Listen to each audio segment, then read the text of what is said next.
Balance ছাড়া মানুষ মানে মানে জীবনে ডিপোজিট করি নেই। ডিপোজিট বুঝেন তো না, মানে টাকা ছবি 700 ছবিতে অভিনয় করছি, মানে ডিপোজিট করি নেবে। মানে চলচ্চিত্র যেরকম হইব এটা তো বুঝিও না, ডিপোজিট নেই। তো এখন চলবো কেমনে? নাম তো একটা হয়ে গেছে, নাম তো আল্লাহ একটা দিয়েছে ইলিয়াস কোবরা। তো এখন করুমটা কি?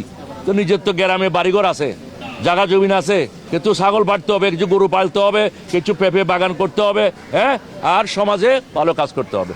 আমি কিন্তু সমাজে বিভিন্ন কমিটির, ওই যে আইনশৃঙ্খলা বাহিনীর কমিটিগুলি দিয়ে ওগুলি কিন্তু সভাপতিও আছি। অনেক সামাজিক কাজ কিন্তু আমি অনেক করি। আপনারা আগে আরো 5 বছর আগে আরেকটা শুনছিলেন না আমার নামে? শুনছিলেন তো? দেখছেন, সৎ থাকলে আল্লাহ আপনাকে বাঁচায় ফেলবে ভাই। মানুষ আসলে আপনি সৎ কিনা এটা হচ্ছে বড় কথা।